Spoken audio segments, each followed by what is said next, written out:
안녕하세요. 경매사령관 박영춘입니다. 오늘은 유치권에 대해서 계속해서 강의를 하고 있는데요. 오늘은 점유에 대해서 한번 살펴볼게요. 유치권이 되게 조문은 몇 개 안 되지만 그 조문 속에는 수백 가지의 판례도 있고 대부분 판례부터 해서 여러 가지 판례가 있었습니다. 그렇기 때문에 우리가 유치권을 접근할 때는 물론 쉬운 물건 되게 쉬워요. 그렇지만 어렵게 접근할 수도 있고 또 다른 문제를 풀어가는 데 있어서 케이스마다 다 다르기 때문에 어, 그 각각의 상황에 따라서 다르게 해석해야 될 필요가 있을 것 같아요. 그래서 유치권이 제일 많이 접하는 물건이기도 하면서 정말 잘 되면 돈이 되기도 하고 잘못되면 좀 고생을 많이 하는 물건이 많이 있습니다. 그렇기 때문에 오늘은 유치권의 점유에 대해서 유치권의 오늘 점유에 대해서 말씀드려 볼게요. 자, 유치권의 점유는 지속돼야 된다는 내용이 있어요.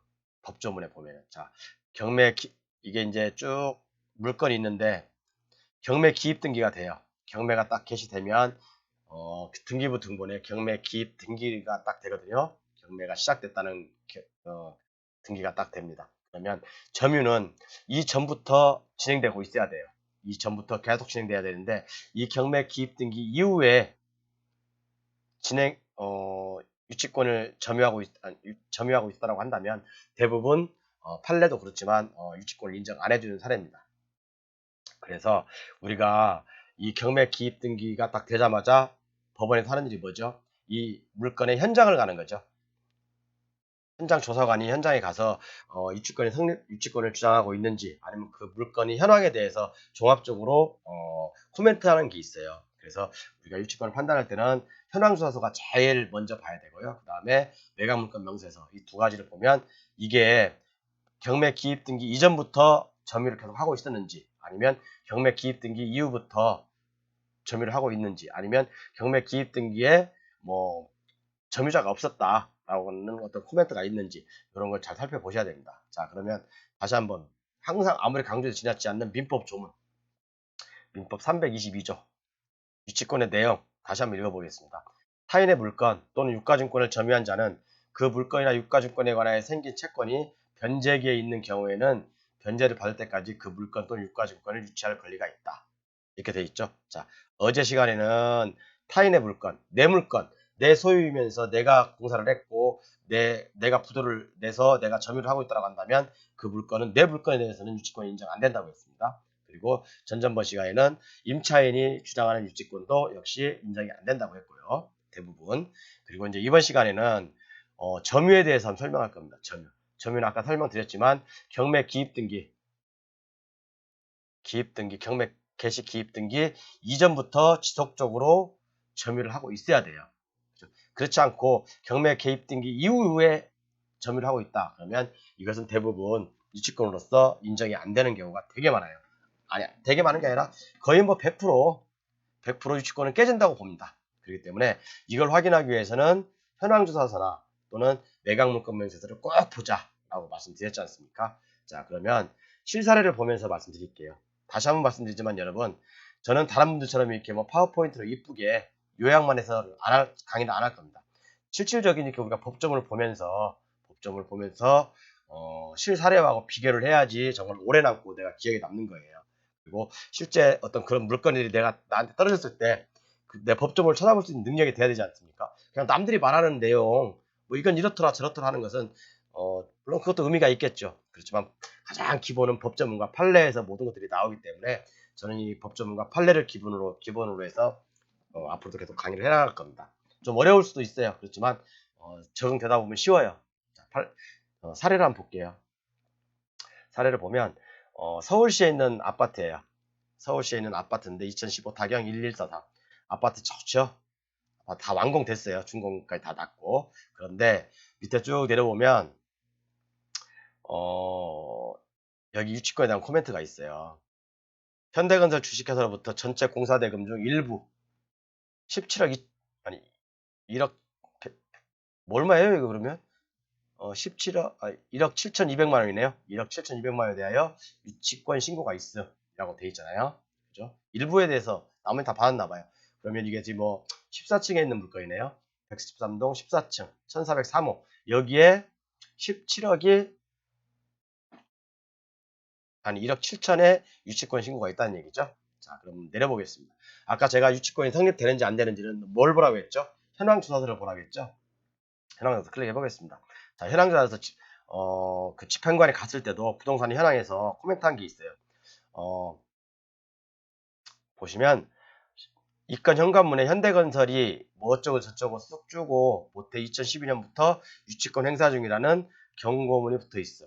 자, 점유는 두 가지 종류가 있어요. 간접 점유 또는 자기가 현대건설에서 직원을 상주시켜서 직접 점유하는 경우도 있어요. 이 간접 점유 대표적인 예가 캡스, 그죠? 보안회사에다가 의뢰를 해서 누가 문을 따면 뭐 바로 출동하는 그런 거 있죠. 이게 바로 간접점이라고 할 수 있죠. 대표적인 예죠. 이렇게 간접점유도 되고 현대건설 직원이 직접 나와서 거기서 거주를 하면서 직접 점유할 수도 있습니다. 그러니까 간접점유든 직접점유든 모두 다 인정이 됩니다. 자, 그렇기 때문에 이것은 어떻게 보면 유치권 행사란 간접점이라고 봐야 되겠죠. 시간장치가 돼 있고, 그죠?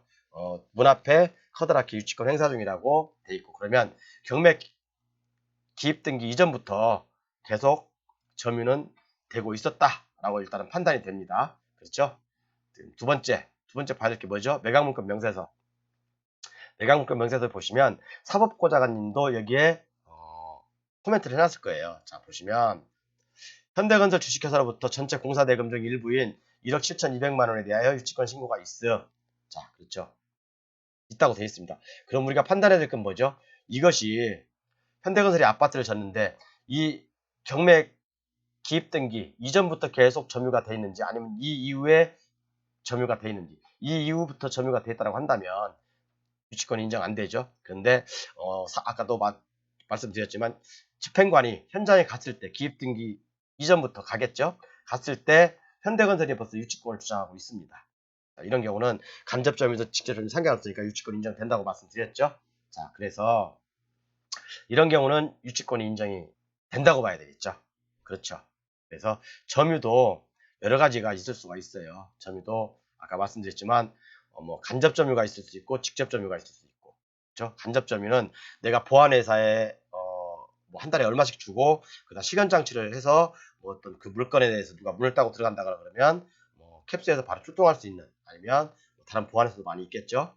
또는 직접 점유, 직원을 직접 파견해서 점유할 경우도 있을 수 있고, 그렇기 때문에 이런 경우는 중요한 것이 점유를 판단하는 데 중요한 것은 핵심만 말씀드릴게요. 점유를 판단하는 데 제일 중요한 것은 어떤 경매 물건지에 경매 기입 등기가 돼요. 그죠? 모든 사람이 볼 수 있게 경매가 진행된다라는 경매 기입 등기를 해줍니다. 그러면 그 이전부터 점유를 했냐, 그 이후부터 점유를 했냐, 이것이 중요합니다. 그 이후부터 점유를 했다고 한다면 유치권으로서 인정이 안 되고요. 그 이전부터 점유를 했다고 한다면 이것은 유치권이 성립될 가능성이 되게 높아요. 그렇죠?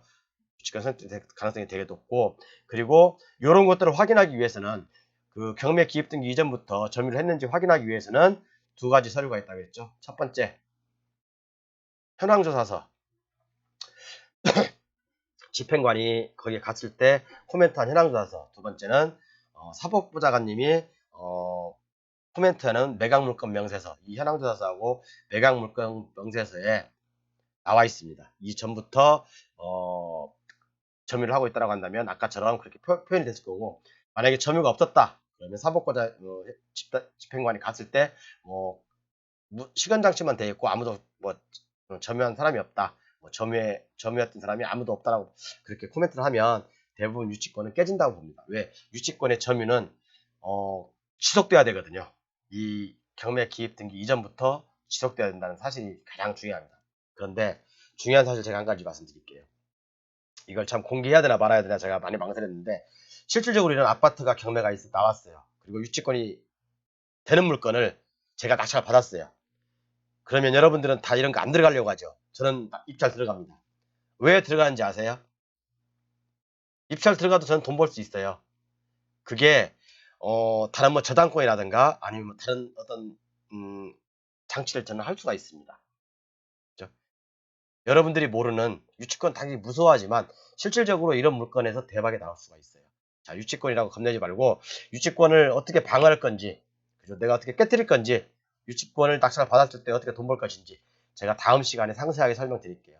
감사합니다.